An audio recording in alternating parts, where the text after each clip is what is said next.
Polysécur et Sud du siège, je suis accompagné de Vincent. Salut! Ça va bien? Ouais, très. Oui, là, on est à Vegas. Fait que là, on fait un retour d'expérience sur le DEF CON qu'on est allé. Ça faisait 6 ans qu'on n'est pas allé. C'est quand même, ça fait un bail. Ouais, effectivement. Puis, je suis pas du tout déçu. C'est la même belle ambiance. Puis, c'était extrêmement plaisant. Belle température en plus. Puis, sujet, écoute, d'actualité. Pas de grandes nouveautés, mais quelques petits éléments surprenants puis intéressants.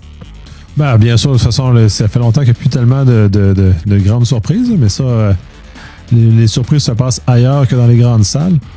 Point de vue logistique, moi, j'ai beaucoup aimé ça parce que ça coulait beaucoup. La dernière fois qu'on était venu, c'était plus pénible, c'est-à-dire que c'était difficile de changer de salle, il y avait des très longues files, des choses comme ça. Il n'y avait pas tant de densité de gens que ça, on n'a pas eu tant de misère que ça à rentrer dans les salles. Mon feeling, c'est qu'il y avait peut-être pas autant de personnes sur site, mais en même temps, c'est un nouveau lieu. Fait que c'est un dans l'autre, ça peut avoir joué. Le lieu est superbe. Ça a l'air d'être très neuf comme endroit. Donc, c'est très confort, c'est très bien. Ça, j'ai adoré ça. Les salles étaient un peu écho, par exemple, là, pour permettre de chialer un peu. Là. Des fois, c'était un peu difficile de comprendre quand les gens parlaient. Il fallait lire les sous-titres qui étaient... quelques minutes des fois en décalage avec le réel, mais sinon c'est bien. On a été sur les 3 jours, on était pas mal tout le temps là pendant les conférences aussi. Là. Ouais, beaucoup de place à nos chercheurs européens cette année. C'était fort intéressant. Puis petite nouveauté qu'on a regardé, il y a beaucoup plus de villages où où il y a beaucoup de gens qui participaient aussi là. Et il semblait y avoir des conférences dans les villages sur des sujets, mais des très bons sujets d'actualité, l'intelligence artificielle, etc. C'est un peu la nouveauté qu'on a vue. Il y avait beaucoup plus de villages que les autres années. Là. Ouais, ben c'est mon feeling aussi là, qu'il y avait plus ça. Puis c'est peut-être un peu où moi, je suis plus à l'habitude d'assister à des conférences. Les villages, historiquement, ça m'intéressait un peu moins parce que c'est des sujets très spécialisés dans des axes qui étaient historiquement soit trop spécialisés pour moi, on va parler pour les véhicules automobiles par exemple, qui ont amené ça, ou des sujets dans lesquels j'ai un intérêt plus ou moins élevé, mettons. Fait que j'allais pas peu ou pas dans ce genre de choses-là. Fait que là, ça a pris de l'ampleur. Fait que ça va peut-être une des choses dans lesquelles je vais davantage aller probablement dans le prochain essai, d'aller dans les villages plus que dans les conférences. Et j'avais d'ailleurs pas préparé ma cédule de conférences que je voulais aller voir en conséquence de ce genre de choses-là. Là. C'est l'endroit un peu plus fait, je pense, pour moi cette année. Là.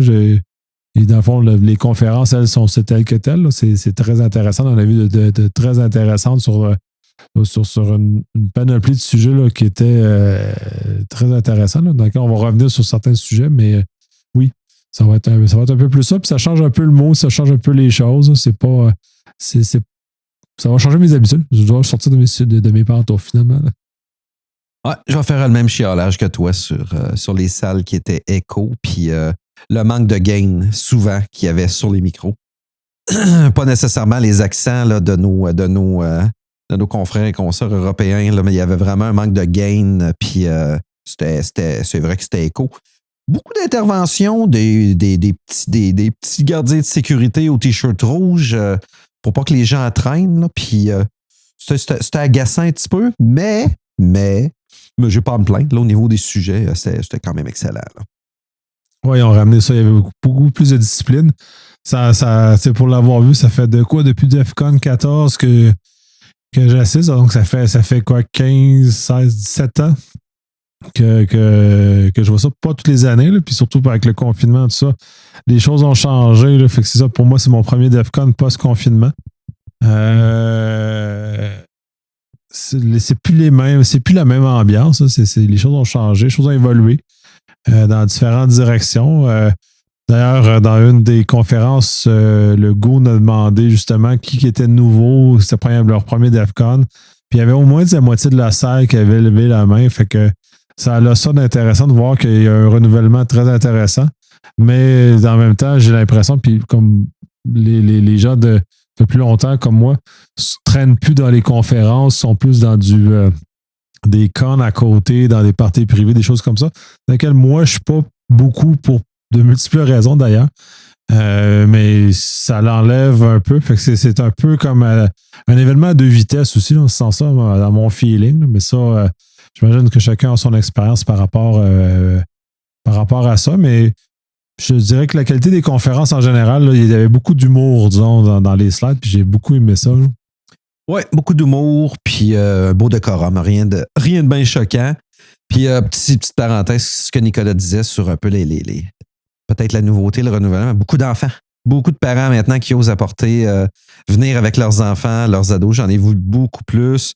Puis personne n'avait l'air malheureux dans le dossier. Là, c'est extrêmement plaisant. C'est le fun de voir ça. Là, voir la relève, voir le fait que ça évolue, le DEFCON. Hein, il y en a pour tous les âges, tous les goûts à cette heure. Là, c'est vraiment cool. Là.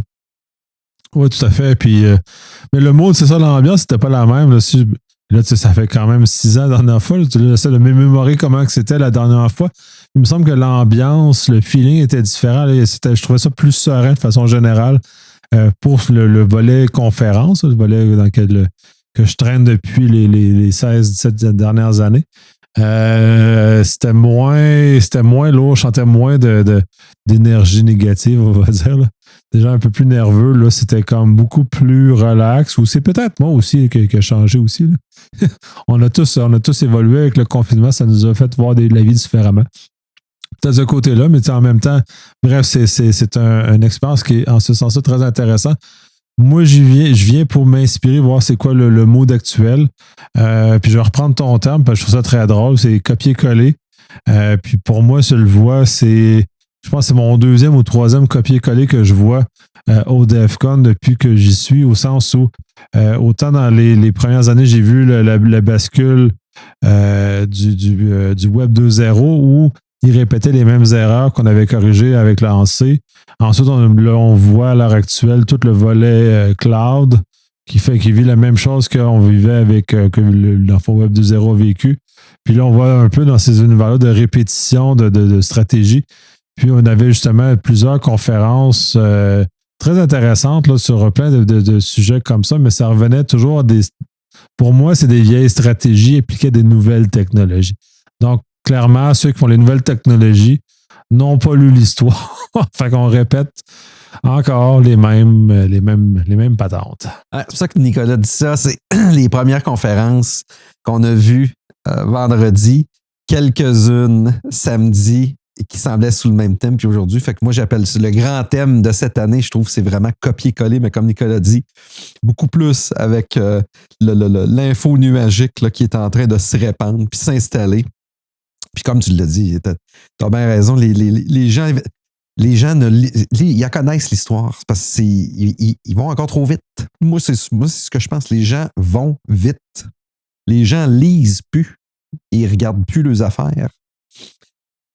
Oui, je suis entièrement d'accord. Puis, tu sais, c'est très amusant parce que, au même moment où on est ici, j'ai vu passer un commentaire sur LinkedIn d'une personne qui râlait sur le fait que Microsoft renomme ses produits ou change ses consoles. Comme si ça avait la vitesse à laquelle Microsoft le faisait, c'était nouveau. Mais non, ça fait longtemps qu'ils le font, mais sur des choses comme ça. Fait que je suis un peu étonné comme quoi tu dis justement, ça rien jouer. Les gens ne lisent pas les choses comme ça. Parce que ils peuvent bien changer la console de nom, mais généralement, ça prend des mois, c'est pas des années avant que tout l'ensemble des choses suivent. Fait qu'on n'est jamais pris au dépourvu. Si on a lu les choses, si on a lu l'histoire, si on ne fait pas juste comme surfer sur de la connaissance de surface. Donc, tant qu'à moi, il n'y a pas tant de problèmes comme ça, mais en même temps, bon. Les déploiements infonuagiques, les déploiements télétravail qui sont produits dans les dernières années aussi ont accéléré justement la venue de ces nouvelles technologies-là. Puis on retarde un petit peu nos lectures sur le bon fonctionnement, les bonnes pratiques. Faut maintenir nos opérateurs de console à un bon pace, mais on s'est fait un petit peu rattraper avec le confinement. Et puis ces déploiements-là n'ont cessé d'évoluer aussi. J'ai le fils d'un de mes très bons amis. Il avait envie d'évoluer. Il m'a appelé ce printemps. J'ai discuté avec lui. Première affaire que j'ai dit, connais-tu très bien les consoles GCP, AWS, Azure, les consoles d'admin, je parle ici de déploiement, de copie, de transfert, de migration, etc. Puis il m'a dit non, il dit, je suis en train d'apprendre. J'ai dit, c'est pas compliqué. Là. Je dis, va faire des certifications, puis trouve-toi un employeur qui a besoin d'une compétence comme ça, puis tu vas ouvrir tes portes. Là. Puis mais c'est un petit peu la réalité de plusieurs personnes aussi. Là. Oui, ouais, tout à fait. Puis je veux dire, ça fait longtemps, ou peut-être un peu trop longtemps que je suis dans le domaine. Mais ce genre de remarques-là, puis dans le même mouvance qu'on copier-coller de toutes ces affaires-là, j'ai le même réflexe par rapport à l'info numérique ou à la sécurité de toute cette migration-là qu'il y a eu quand que Windows s'est imposé comme système d'exploitation pour les serveurs, puis tu as tout pris la place dans cet environnement-là. Félicitations à Microsoft d'avoir réussi ce tour de force-là. Cependant, le revers à ça, c'est qu'on est passé dans l'univers d'admin. On était en ligne de commande, qu'il fallait connaître les choses, qu'il fallait connaître la technologie, qu'il fallait maîtriser de façon très forte ce qui était en dessous puis comment tout ça fonctionnait à un environnement où t'es tenu par la main, t'es dans des GUI, puis tu fais juste ça, c'est du click-ops qui appelle. C'est-à-dire que ta gestion d'administration, c'est de cliquer sur des cases puis de rappeler des petites affaires. Fait qu'on est passé d'un univers un à l'autre. Puis j'ai l'impression que l'infonuagique a fait le même effet. C'est qu'on est passé d'un univers où les gens qui maîtrisent pas très bien la technologie, comme les administrateurs Windows dans les premières années, ne maîtrisaient pas bien la technologie. Tu savais comment un peu cliquer, puis tu étais un hyper king admin Windows. Quand dans les faits, tu faisais juste cliquer 2-3 affaires, puis tu maîtrisais pas les choses comme ça. Ben, on se retrouve avec la même affaire en infonuagique. Et donc, incidemment, là, c'est pour ça qu'il y a un peu de copier-coller dans ce qu'on voit. Puis toi, ça doit sûrement te rappeler de ces choses-là. Tu es rentré pas mal dans les débuts de Windows 3,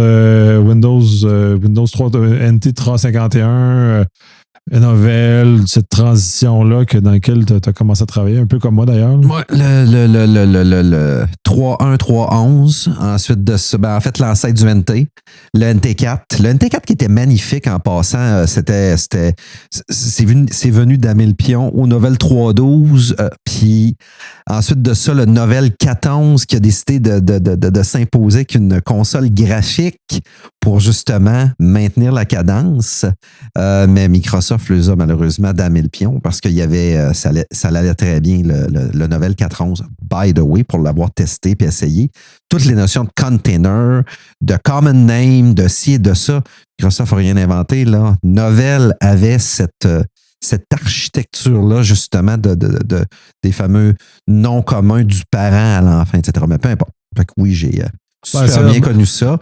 Mais en sens ça, Microsoft a démocratisé le problème d'avoir démocratisé l'accessibilité au déploiement de ce genre de choses-là, parce que là, on a vu une panoplie de gens qui ne maîtrisaient pas les notions de base que nous, plus vieux, avons dû apprendre. Donc, ils sont un peu plus... C'est ça, là. De toute façon, mon souvenir est fort simple. Là, le Novell, c'est un système très fermé à l'époque, de façon native. Microsoft, c'était un système très ouvert. Je les ai lus, les Bibles MCSE. Puis les Bibles, c'était quoi l'autre, là? Celui de Novell, c'était Novell NCE.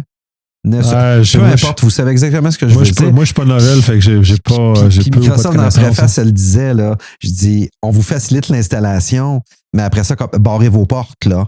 Mais comme Nicolas l'a dit, le GUI, la fenêtre de dialogue dans la fenêtre de dialogue, dans la fenêtre de dialogue, c'est très facile de s'embarrer dehors. Puis, c'était pas toujours clair, mais, fallait quand même, on n'avait pas le choix, fallait s'y habituer à ce moment-là. Oui, ben absolument. Là, puis bon, ça a permis des choses. Là. Puis d'ailleurs, un peu ce que la valeur du MCSE arrivait au niveau Microsoft, c'était justement d'assurer le rehaussement, que Microsoft essaie d'assurer que les personnes qui déployaient ces systèmes étaient plus connaissants, mais dans l'absolu, moi, je n'ai pas vu sur le terrain ce genre de constat-là. Fait que ça c'est un autre univers. Puis là, ben, on est rendu avec ce qu'on appelle des tenants. On est rendu avec des consoles sophistiquées. On est rendu très, très dépendant de certains fournisseurs. On est rendu très dépendant de compétences qu'on a de la misère à avoir, mais qui est nécessaire. Ce qu'on appelle dans les entreprises les fameux postes clés. C'est bien le fun quand la compétence provient d'un consultant ou d'un fournisseur, mais ça prend un transfert de données. Pour revenir au copier-coller, c'était pas juste un jeu de mots. C'est les faiblesses qui ont été soulevées pendant certaines conférences où on a vu des affaires spectaculaires.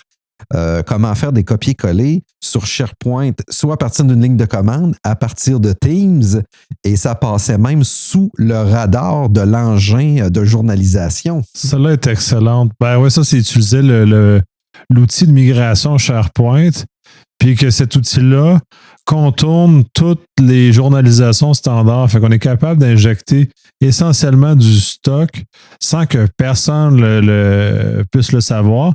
Puis la réponse, parce que ce qui a été dit dans la présentation de la réponse de Microsoft, ça a été ouais, non, mais il y a juste des admins avec tant de pouvoir qui sont capables de le faire. Ouais, mais puis les racines d'auditeurs vont me dire ouais, mais même s'il faut le pouvoir, on est supposé faire confiance. Non, on veut des logs pareils de ce qu'ils font les utilisateurs avec pouvoir parce qu'on ne sait pas de coup qui vire un peu sur le top à un moment donné. Il se passe quelque chose de pas bien dans sa vie, puis pouf, il commence à faire ça. Tu veux quand même pouvoir tracer ce qu'il fait, puis ça, pour moi, c'est mal, là. On ne dit pas que c'est facile. Ce qu'on a vu, c'est pas facile à faire, là, mais c'est quelqu'un qui s'est positionné puis qui a décortiqué le fonctionnement de l'outil de migration SharePoint.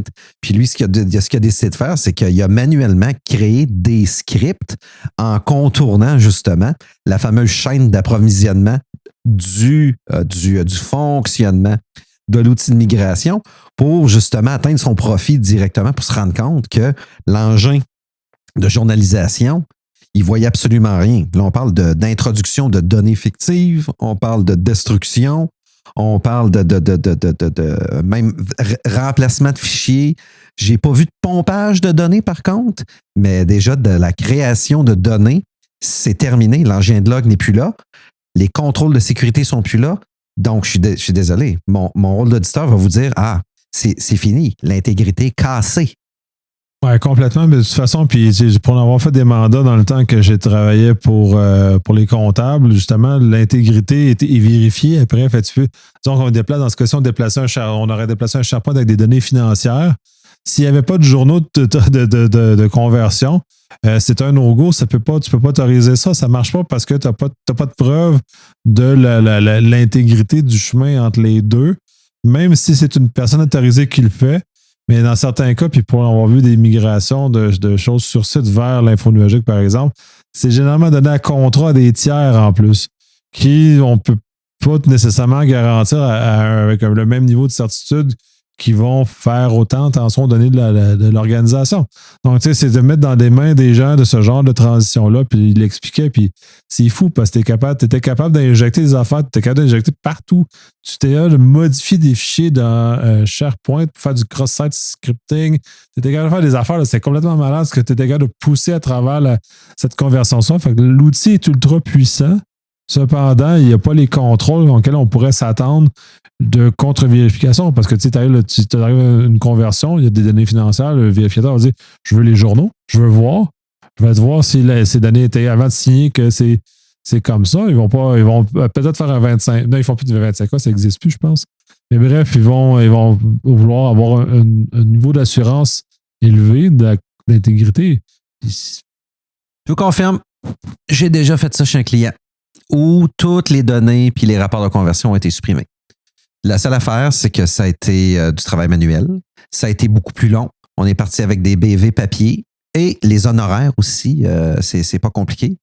Quand le Big Four dit au client qu'il ne signera pas les états financiers à cause de tel risque, telle situation, j'ai dit, on présente en fait ce qu'on appelle des travaux spéciaux. Ça se fait, ça se fait, mais ça coûte cher. Surtout quand tout ce que l'auditeur a besoin de voir, c'est copy completed successfully. Vous riez ici, là, mais de voir ça, quand je vois la commande, puis quand je vois quand je vois la méthodologie, je dis pas que c'est satisfaisant, je caricature ici, mais ultimement, c'est ça que j'ai envie de voir, là. C'est OK, c'est fait sans erreur.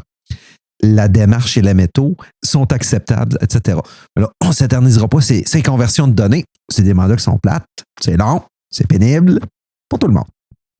Oui, oui, tout à fait, mais c'était de voir que la puissance qui était associée à ce genre de choses-là, c'était assez impressionnant ce qu'on était capable d'en tirer, de ce qu'on était capable d'arriver avec ce genre de choses-là. Puis d'ailleurs, ça me fait penser, quand tu parles du copier-coller, c'est les premières conférences, celle des containers pour contourner la création de fichiers sur Windows. Là, on parle de l'usage des moyens légitimes, là, le Living of the Land, là, les LOL, puis qui permettent justement de contourner tout, fait qu'il était capable de bypasser tous les engins de vérification par l'usage de certains moyens qui passaient en dessous des hooks que les EDR, entre autres, utilisent pour détecter différentes choses. Fait que c'est fascinant, on est encore dans un univers de choses comme ça. Puis on a encore les moyens faciles pour les attaquants de réussir à nous faire du mal, justement, en venant chercher des choses aussi simples que ça dans les systèmes. Puis de faire un rançon logiciel, lui, c'est ça le setup. Là. Mais dans tout ça, là, c'est encore là, en amont, on a le même problème sur de la nouvelle technologie. Puis, comportement, on l'a dit tantôt, mais au niveau du comportement des mauvaises personnes, c'est pas compliqué. Amener une nouvelle technologie, puis c'est pas compliqué. Il y a déjà plein de monde qui sont en train de voir si les bons vieux trucs fonctionnent. Puis savez-vous quoi? Ils sont de plus en plus tenaces pour creuser davantage quand ça ne marche pas.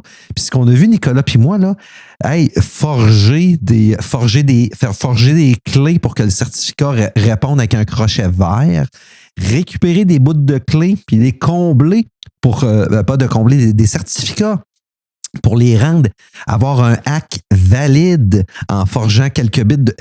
ce qu'on a vu, c'est ils vont aller jusque-là, là, les personnes malveillantes, puis ils vont finir par les scraper. Beaucoup de cryptos sont invoqués depuis quelques années maintenant, mais c'est rendu que sont rendus très à l'aise pour comprendre justement la chaîne d'appro, la création, du hack, l'utilisation de la clé, du déchiffrement.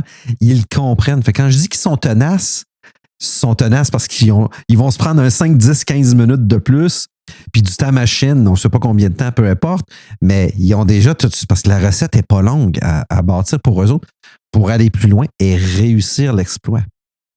Oui, tout à fait. Puis tu fais référence, entre autres, aux choses pour les cartes de transport en commun, tu es capable de forger des affaires puis de tricher. Le dude qui a présenté ça, c'était super cher parce que justement, il nous avait amené dans sa démarche. Puis c'est un jeune chercheur, puis je trouve ça bien que des jeunes chercheurs puissent justement amener des nouvelles affaires comme puis ça. Le transport en commun, ça coûte cher. Fait qu'il a décidé un jour, ça ne me tente plus de payer si je peux le sauver là. Y a-tu quelque chose que je peux exploiter? Oui, fait qu'il a réussi à trouver des moyens. Puis justement, tu parlais d'éléments de crypto ou l'absence d'éléments de crypto. Mais c'est exactement comme ça qu'il l'a démontré. Ou la dernière conférence avec les Talkie Tetra, qui, dans le fond, effectivement... Ça a été bon, mon cerveau a un peu mal de faire parler de crypto comme ça. C'est pas mon univers à moi, mais démontrer à quel point il y a eu des raccourcis qui ont été utilisés à travers le temps, puis qu'il n'y a jamais. Ben, en théorie, il n'y aurait jamais personne qui les aurait utilisés, ce qui est tant qu'à moi complètement faux. J'ai l'impression que les attaquants étatiques les ont utilisés, ces affaires-là. Puis probablement que tout le monde s'insommore, puis personne n'en parle. Et étrangement, c'est peu utilisé aux États-Unis, mais c'est très utilisé en Europe. Fait que, il y a des choses de la vie comme ça que, je pense pas qu'il y ait des hasards. Fait que j'ai bien l'impression que les Américains étaient au courant de ce problème-là il y a déjà très longtemps, mais ils ont tenu ça mort parce que ça leur permettait probablement d'accéder à à de l'information privilégiée quand il y avait besoin d'intervenir dans différents éléments. La Russie utilise cette technologie-là. Fait que, en même temps, puis ils ont les moyens beaucoup plus puissants que les trois d'autres qui étaient très bons de ça. Les autres ont les États-Unis, s'ils veulent le passer à travers, ils ont des millions de dollars à mettre là-dedans. Les autres, c'était. Malheureusement, dans leur présentation, 2 manifestes que Snowden avait publiés des services secrets américains qui faisaient état de déjà plusieurs années. Hey! On le sait. Hein? On ne dira pas on a réussi. On va tout simplement dire on le sait. 2 beaux manifestes, clairement identifiés Snowden. Puis, non, les jeunes sont partis sur un domaine extrêmement complexes, à mon avis, parce qu'ils ont été capables de faire, puis de forger aussi dans le système télécom, le système radio, t'as capoté. Oui, ben toute la démarche, parce que c'est ça qu'ils sont venus présenter, c'est tout l'ensemble de leur démarche. Puis derrière, des CVE qu'ils ont obtenus à travers ça, puis c'est quand même assez spectaculaire. La qualité de la recherche, elle est très, très intéressante. Mais on revient dans un contexte où ils ont ramené dans l'espace public des choses qui étaient probablement connues par les services de renseignement, probablement américains, depuis déjà très longtemps. C'est sûr qu'ils ont dû faire la même chose avec des moyens beaucoup plus grand que ces trois dudes-là, mais de démontrer ce genre de choses-là, c'est important. Puis moi, ce que je retiens, puis je trouve ça un peu troublant qu'encore en 2023, l'organisation responsable de Tetra, puis je comprends qu'ils veulent calmer le jeu, mais en même temps, que laisser un standard aussi utilisé que ça dans des contextes qui sont critiques dans certains cas, sans avoir vérifié plus que ça la technologie sous-jacente, je trouve ça troublant. Et les réponses me font penser à beaucoup ce qu'on voyait au début des années 2000. Ah non, c'est pas grave, on le fera pas. Mais tu as un système de sécurité publique dans les mains que finalement, c'est de la négligence par l'ignorance, dans le genre. Ils ont été très polis dans leur démarche pour présenter la preuve de concept, parce qu'ils en ont présenté une, ils en ont fait une deuxième. Ah, petite parenthèse ici. Tu sais,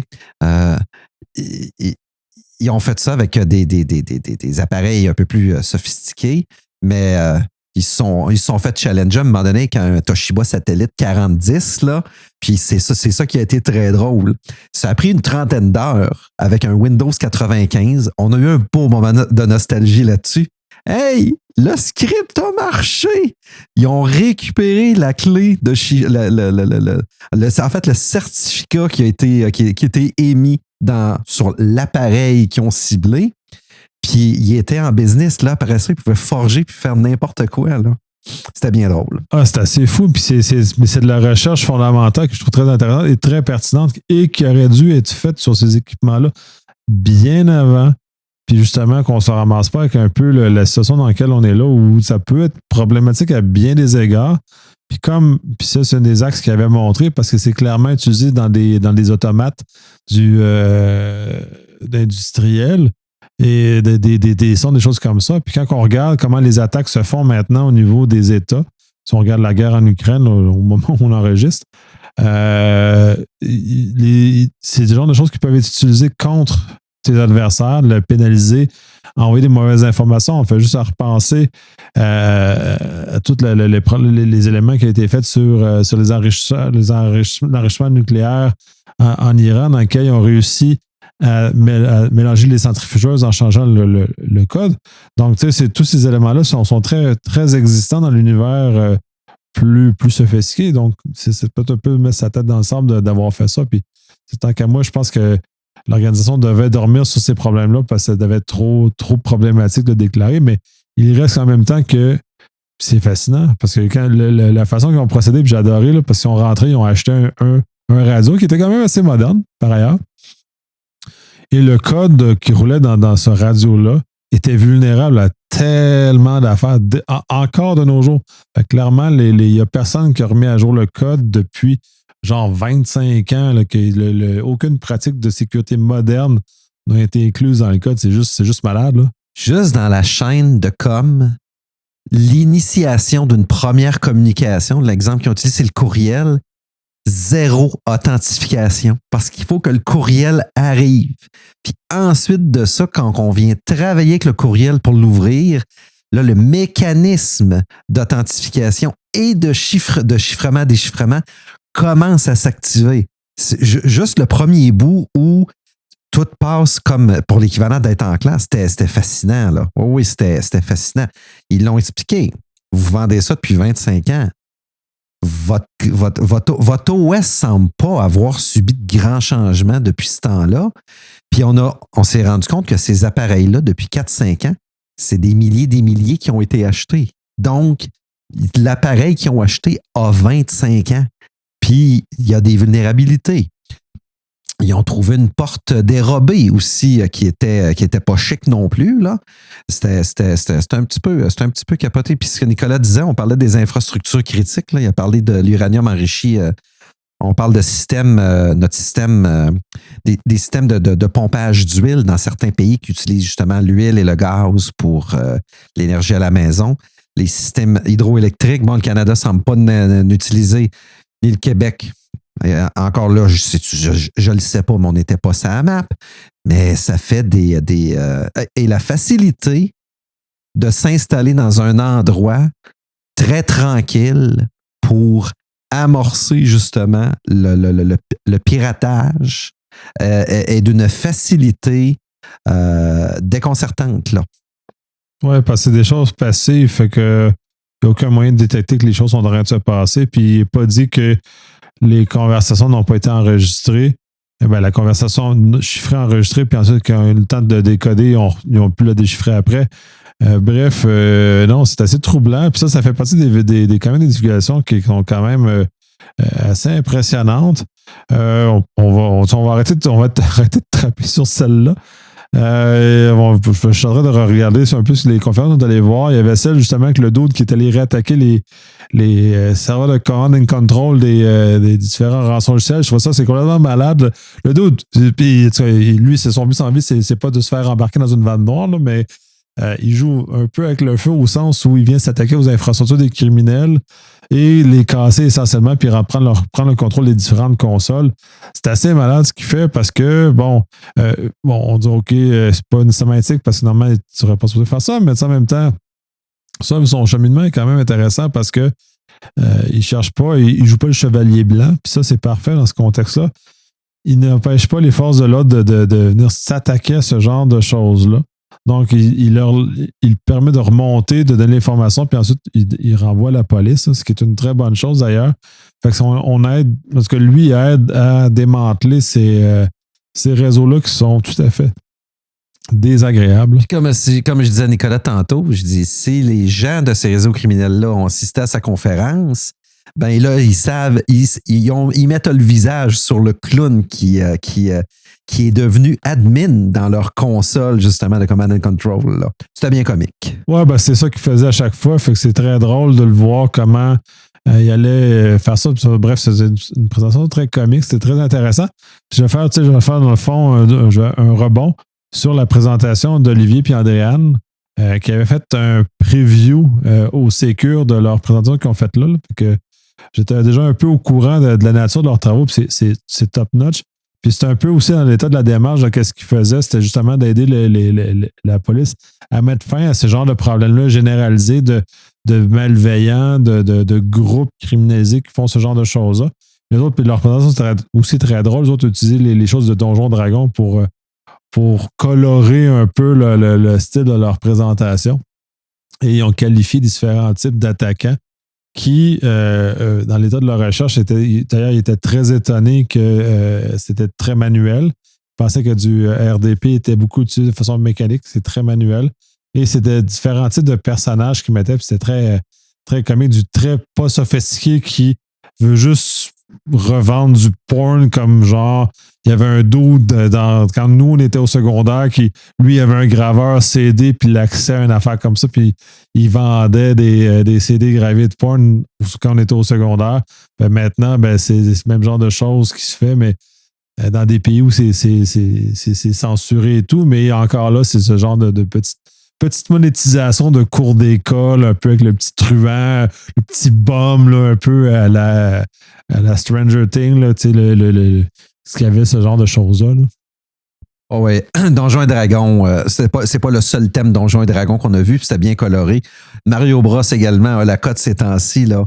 Nos 3 dudes, là, comme on parlait tantôt, puis si je fais faire une parenthèse sur l'équipement Tetra, là, c'était vraiment Super Mario Bros 3, là, où tu avais le premier niveau de tableau avant de te rendre au château. C'était très bien imagé.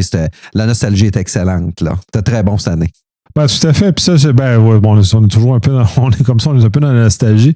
Mais cela étant, c'est pour nous, en tout cas, du fait que ça fait longtemps que j'assiste à des conférences, cette espèce de degré d'humour-là ou ce genre d'imagerie-là aide à faire passer le message. Puis les conférences dans lesquelles il était un peu moins, ça a été un petit peu plus hardcore de réussir à capter le message ou à faire, tu sais, il faut que tu sois plus concentré, disons, pour réussir à suivre la conférence. Fait que c'était le fun, ça, entre autres, comme ce que Olivier et Andréane ont fait avec Donjons Dragons, puis comment ils ont personnifié les différents types d'attaques, puis la façon qu'ils ont montré ça, montrer les outils que ces attaquants-là utilisent, qui montraient toute cette structure-là, cette espèce de regard, comme d'avoir levé la roche puis regarder les bébés s'en aller, là. Fait de regarder ce genre de choses-là, fait que de les voir très intéressant d'avoir plus partagé ce type de recherche-là, puis d'ailleurs que du financement pour faire ce type de recherche-là, c'est très intéressant justement, puis ça vient aider. Puis d'ailleurs, cet épisode-là, je rebondis sur l'autre, sur le gars qui attaquait les C2. C'était dans un objectif justement de démanteler. Puis c'est pour ça qu'ils ont rendu le code ouvert, ils ont ouvert leurs affaires pour que si d'autres gens veulent le faire, veulent rechercher, si des corps de police veulent s'intéresser à ça et intervenir, c'est très intéressant. Là. Puis ça, je trouve ça très bien, cette espèce de contribution de redonner pour aider à un monde meilleur, parce que c'est vraiment une fucking plaie, là, ces malveillants-là. Là.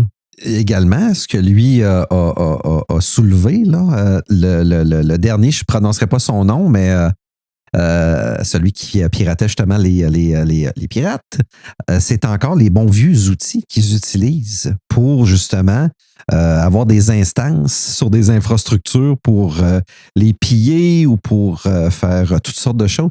C'est il y a certains éléments, oui, plus sophistiqués, mais il nommait un petit peu des ranges de prix parce qu'il expliquait un peu le produit du malfaiteur, le groupe de malfaiteurs probablement qui crée ce produit-là, le range de prix, à peu près en dollars, ce que ce produit-là, on ne parle pas d'un groupe en particulier, mais ce produit-là, avec sa propagation, le prix que ça coûte pour les malfaiteurs, et puis les revenus qui ont été faits au noir là-dessus, il y a certains outils, 2,2 milliards pour un, avec une facilité d'acquisition, d'installation parfait, mais c'est de voir, une fois qu'ils pirataient ces outils-là, un petit peu le fonctionnement, qu'est-ce qu'ils voyaient à l'interne.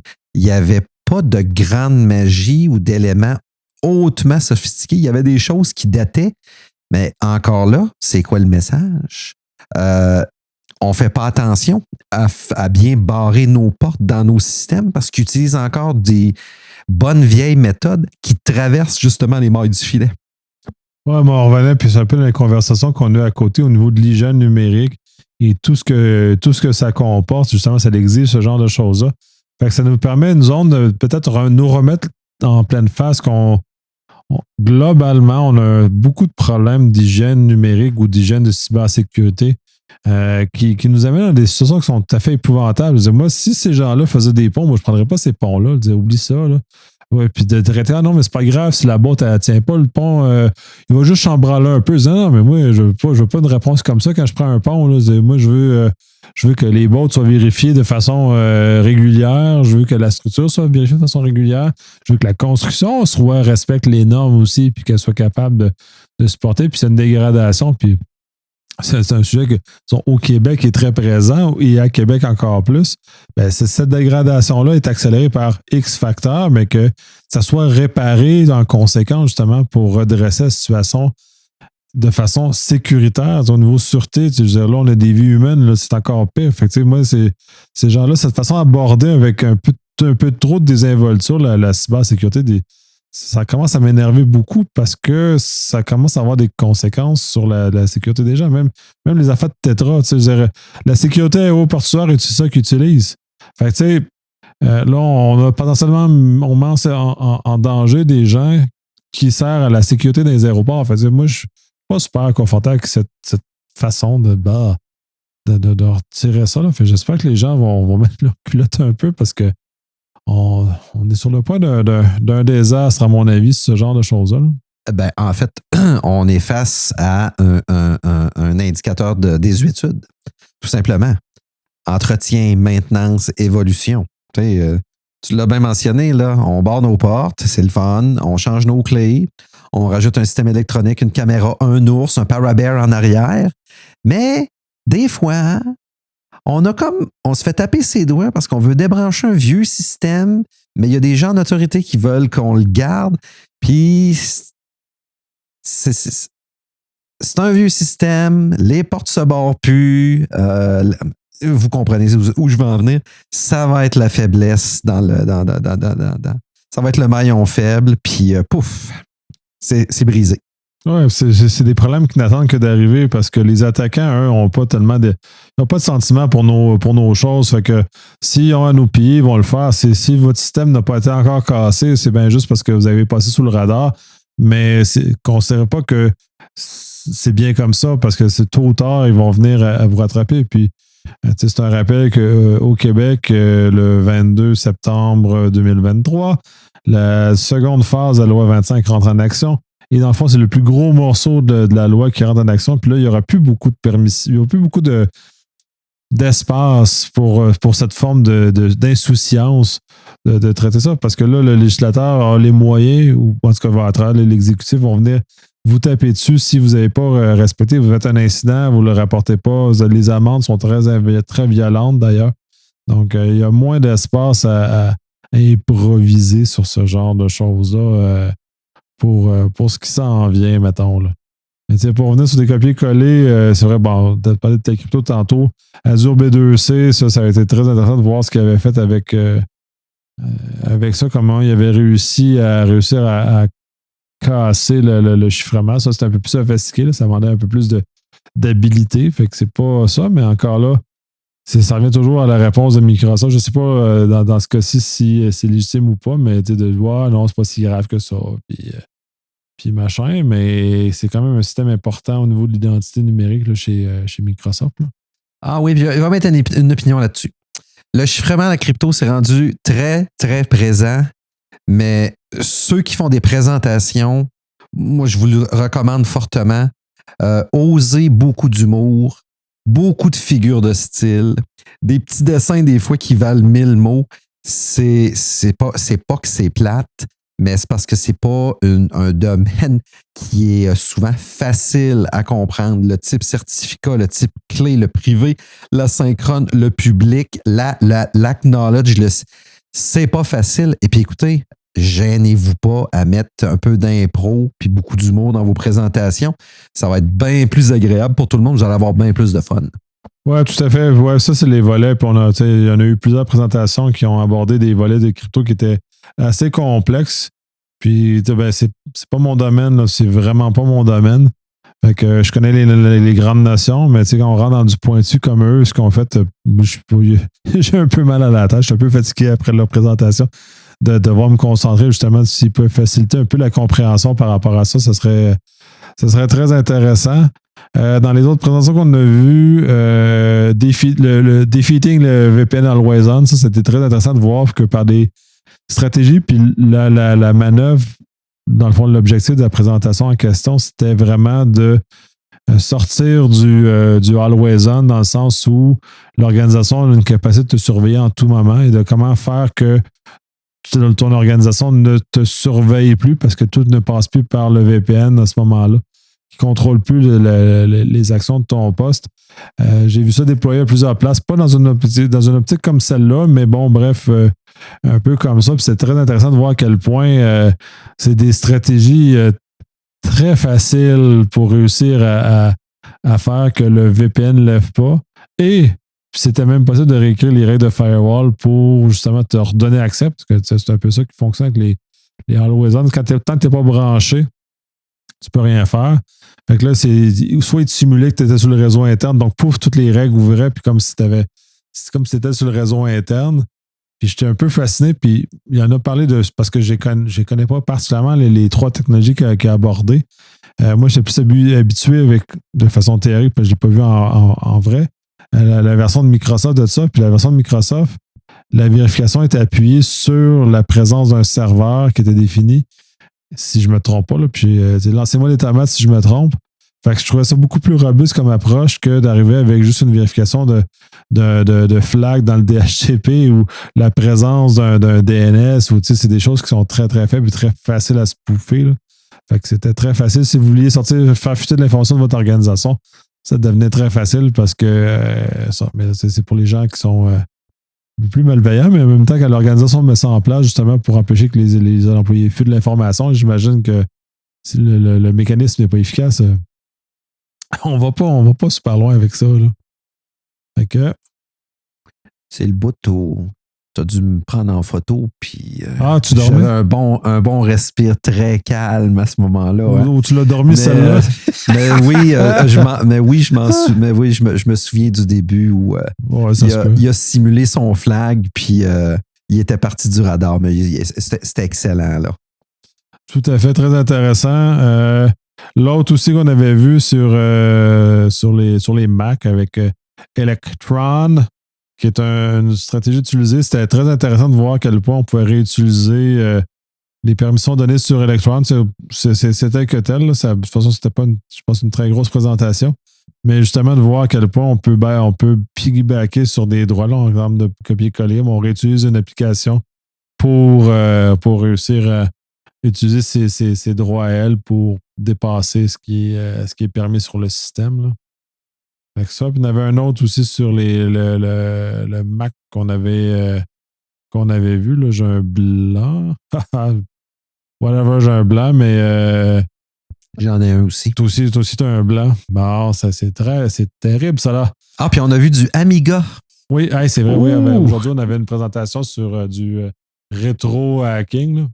Ouais, la présentation super le fun, puis c'est un monsieur très, très enthousiaste là-dessus parce que lui, son approche, c'est que il y a des détrompe-moi, là, si je donne pas bonne info, je pense que archive.org, entre autres. On peut trouver des émulateurs d'Amiga, justement, avec des bons vieux logiciels. Et puis, c'est du code complètement ouvert. Puis, pour s'approprier et apprendre justement comment interagir de façon soit bienveillante ou malveillante, mais directement avec l'espace de travail de la machine, que ce soit la mémoire X, Y, Z, etc., pour de l'exécution bonne ou mauvaise. Les principes sont beaucoup plus simples à comprendre. Puis si on veut les répliquer maintenant avec nos nouvelles architectures qui sont beaucoup plus complexes, ben ça nous permet justement une chaîne d'apprentissage qui nous permet justement d'arriver sur des systèmes plus récents, plus complexes, puis de comprendre justement les manœuvres qu'on veut faire. Monsieur était très enthousiaste là-dessus. C'est une belle petite école de pensée. Puis pour les nostalgiques, c'est aussi ça ramène aussi dans le passé. Il y a beaucoup de trucs qui sont gratuits puis faciles à avoir. Puis ça amène des sourires et le bonheur. Ouais, ben c'est ça pour les vieux comme nous autres. Mais lui, il utilisait ça comme un outil d'apprentissage aussi. Puis j'aimerais ça pour un retour aux bases parce que justement, comme tu es dans un environnement simple de maîtrise, tu es capable à ce moment-là de pouvoir tester des vieilles affaires puis de jouer de façon plus libre. Puis une de ses prémices, c'était justement parce que ces gens-là, ben, on ne se fera pas poursuivre parce que c'est des systèmes qui n'existent plus, ne sont plus utilisés maintenant. Fait qu'il n'y a pas de danger légal, des dangers légaux associés à cette situation-là. Quitte à même essayer de contacter la personne qui a écrit le logiciel pour jaser avec elle, pas dans une perspective de dire « Ah, tu t'es trompé », mais d'apprendre de ce qu'elle a fait, parce qu'il y a énormément de lignes de code qui ont été faites dans ces années-là qui sont, à toute fin pratique, disparues, puis ça m'a rappelé un peu des éléments comme ça. Puis c'est très intéressant parce que c'est vraiment, pour ma perception, c'est par la maîtrise des bases, c'est là que tu es capable de maîtriser des systèmes complexes. Si tu essaies de maîtriser un système complexe sans maîtriser les bases, ben tu as des chances de rusher un peu ou de pas tout voir ce que tu devrais avoir. Là. Parce que un peu l'avantage des vieux comme nous, c'est parce qu'on a connu les anciens systèmes. Les jeunes n'ont pas eu... les jeunes. C'est comme si j'avais 300 ans. Ceux qui débutent en carrière n'ont pas eu tous ces éléments-là d'apprentissage qui précèdent. Donc, sur toute la façon qu'on a construit les systèmes technologiques, comment la cyber s'est construite, d'où on arrive et pourquoi on est comme là, mais les autres l'ont pas vécu. Fait que c'est une belle façon pour eux d'aller chercher d'aller retrouver les bases, puis ça m'a rappelé les souvenirs, puis ça me donne le goût de retoucher un peu à ça. Ça fait un bail que je l'ai pas fait, là, puis c'est juste comme me dérouiller un peu, puis aller retoucher avec les bases. Là. Puis pour nos jeunes, ça amène un degré de facilité sur l'apprentissage et la compréhension, parce que quand ils arrivent sur les systèmes un peu plus complexes, intuitivement, ils vont comprendre les fameuses manipulations, ils vont comprendre ce qu'ils sont en train de faire quand ils vont interroger puis dialoguer avec la mémoire interne, la mémoire paginée, le processeur, la carte graphique, peu importe. Là, à l'époque, on appelait ça du langage machine ou de l'assembleur. On allait dialoguer directement avec les composantes mécaniques. Non, c'était le fun. Ouais, ben ça permet ce genre de choses. Fait que c'est très, très intéressant. Dernière conférence qu'on a vue. En tout cas, bref, on remélange un peu tout, on remixe ce qu'on a vu. C'est d'ailleurs tout l'intérêt d'aller dans ce genre de choses-là, parce qu'on est capable de remixer l'ensemble de ce qu'on a vu et de faire que la somme est plus grande que les parties. Là. Donc, on en tire. L'autre, c'est les clés dans les clés privées dans des endroits publics. C'est très intéressant parce que ce dude-là, je pense que c'est pendant le confinement ou un peu avant le confinement qu'il a commencé ça. Il a commencé à chercher la présence de clés privées dans des codes ou dans des repos ou dans des choses comme ça. Puis il en a trouvé à des endroits très étranges que dans certains repos publics ou dans certaines images qui sont données. Il y a des clés privées de fournisseurs ou d'éléments qui sont incluses et qui permettent, dans le fond, nécessairement de reprendre le contrôle soit du fournisseur ou soit à l'interne de ce genre de choses-là. Donc, l'un des exemples qu'il a donné, c'était Fortinet, entre autres, qui avait donné le fait que la clé privée de Fortinet était incluse dans l'image qui venait avec. Ce qui est corrigé maintenant, c'est que soit on peut en parler. Mais il y avait d'autres éléments comme ça, que ces clés-là qui traînaient. Il avait commencé, je pense, avec Netgear aussi, qui était comme ça. La clé était là. Cette clé-là, finalement, donnait un accès tout à fait démesuré par rapport à ce qui aurait été dû normalement. Fait qu'un panoplie de petites choses comme ça. Puis c'est des erreurs d'architecture. Fait que c'est très, très fascinant. Puis ce regard-là, je trouve ça intéressant parce que si c'est des erreurs d'architecture, donc qui sont beaucoup plus longues à corriger pour ces fabricants, ça revenait souvent à ça aussi dans certains nombres. Il y avait, je pense, à Azure B2C. Je pense dans ce cas-ci aussi, le bug qui avait été trouvé, c'est un bug d'architecture, ce qui fait que tu dois redesigner, donc refaire tes choses comme ça. Puis moi, je trouve ça un peu fascinant qu'on retrouve encore ce genre de choses-là parce que on se retrouve à ne pas avoir réfléchi correctement. Puis moi, j'arrive plus du top-down, c'est que tu structures du haut vers le bas, ce qui fait que le code qui est fait par les personnes sur le terrain est nécessairement mieux encadré parce qu'il est réfléchi. Donc, architecture comme du monde, on ne fait pas genre, on ne construit pas des choses au hasard, comme de toute apparence ça a été fait. Puis pour moi, une revue d'architecture est généralement la première étape, là, que le pen test, c'est juste pour donner un coup de pied sur les pneus, qui est fort nécessaire dans bien des cas, mais on vient donner les coups de pied sur les pneus après que tout le travail précède. Bien, clairement, il n'y a pas tant de travail d'architecture qui est fait en amont. Là. En tout cas, pas sérieusement là, dans ce cas-ci, clairement. Là. C'est ce qu'on appelle la conception mise en œuvre. Tu te souviens de ça, hein? Fail by design aussi, là. Puis oui, tu as raison. Des troubles d'architecture, c'est vrai que c'est plus long quand tu dois revoir ta planification de ta conception. Puis des fois, ça amène des changements qui sont majeurs. Mais tu sais, l'autre petit terme que j'ai entendu aujourd'hui que je trouvais bien plaisant, là, la sécurité par l'obscurcissement, là. Tu sais, que le développeur dise ils ne sauront pas que les 32 caractères ici, c'est le certificat ou la clé dans le code, là. On va le mettre sur le collant en arrière de la boîte aussi, là, en dessous du Netgear. Non, c'est. Là, 25 ans, OK, je peux comprendre, là. C'était pas des notions très, très d'actualité, mais c'était en termes de design, c'était pas un bon plan, alors. Ouais, c'est un raccourci qui a été pris quelque part, là, et puis effectivement, tu peux pas juste comme balayer en dessous du tapis comme c'est fait là. C'est un peu. Ça, c'est un peu troublant, mais bon. C'est vrai, parce que cette présentation, ça fait longtemps que je n'avais pas vu les précieux de Keshkov qui étaient genre rien ne doit être caché, tout doit être en public sauf la clé de chiffrement finalement. Fait que non, j'avais trouvé ça très intéressant qu'ils ramènent ces concepts-là parce que c'est toujours comme ça. Fait que si ton système n'est pas suffisamment robuste pour être scruté par des gens extérieurs, comme ce que les autres ça vient de se passer, on a un problème. Là. Puis il y a beaucoup des systèmes qui ont été démontrés comme ça pendant les 3 jours qui ne sont pas tout à fait suffisamment robustes pour être scrutés par des gens trop curieux. Là. Puis on revient encore, puis c'est encore des affaires comme les premières années que je suis venu ici, c'était comme ça.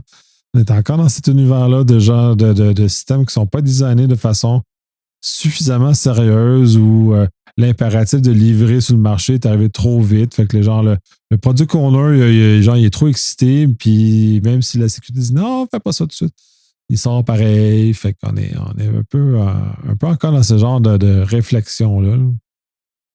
Le time to market est souvent très important. Comme on dit, les stakeholders, eux autres, ils veulent des résultats. Ils veulent que l'argent se mette à rentrer. Ben, des fois, ce qui arrive, c'est qu'on vire les coins ronds, on balaye en dessous du tapis, puis on se croise les doigts. Puis on dit, je vais me faire taper ses doigts, mais quand, je le sais pas. On va se faire attraper. Fait que c'est ça, c'est un peu un rappel comme ça. Puis pour le nombre d'événements que je vais, puis en plus, un bon prétexte d'utiliser ces événements pour faire des retours d'expérience comme on vient de faire là. D'autant plus intéressant à 2 que le faire tout seul, par ailleurs. C'est justement ça rappel-là d'arrêter, de dire, OK, ben le feature va être moins évolué, mais on ne viendra pas contourner la sécurité. Là, ils vont laisser la sécurité pour aller sur 100% du feature. Non, enlever ne faites pas 100% du feature. Faites-le correctement. Puis j'en avais, je pense que ça doit être Objective by the Sea, je pense que j'avais vu celle-là, mais c'est vraiment d'instaurer cet élément-là dans le cycle de développement, puis d'arrêter. Le feature, il ne sera juste pas développé, il ne sera pas sorti tant que la sécurité qui va avec ne sera pas adéquate. Fait que si tu veux rogner sa sécurité, ben ton feature ne sortira pas. Fait que tu sais, on est dans ce contexte-là. Fait qu'à ce moment-là, tu vas déjà planifier dans ton budget, dans les temps. Fait que la sécurité va arriver au bon moment, va se faire bien comme il faut. Puis même dans l'absolu, pour moi, c'est même pas de la sécurité, c'est juste de prendre le temps de bien faire les choses. Puis à terme, je trouve qu'on est dans un domaine complètement absurde, là, parce qu'on fait dans l'absolu, on fait du contrôle qualité pour s'assurer que le pont, il va tenir. C'est juste ça qu'on fait. On fait juste s'assurer que le pont va tenir, qu'on n'a pas tourné les coins ronds. Fait qu'on se retrouve à se retrouver comme les ingénieurs de chantier, à aller superviser que les travailleurs font les affaires correctement puis respectent les specs. Ben, c'est la cybersécurité, on fait sensiblement ça. Juste superviser, s'assurer que les specs ont été respectés, que les règles de l'art ont été respectées, puis que le pont ne tombera pas dans la face. Vous tournez les coins ronds, on va le trouver. C'est ça qu'il veut dire. On va le trouver. Caroline, on va le trouver. Ça va toujours finir par se faire trouver. Là. Et voilà. Bref. On va conclure sur ça. Ça a été super trippant. Ça a été de revenir après le confinement, de revoir. Puis ça fait un bout de temps qu'on n'était pas venu. Fait que très plaisant. Ouais, super le fun. On l'a au Vénitien cette année. Puis on n'est vraiment pas déçus. Très, très cool comme place. Ouais.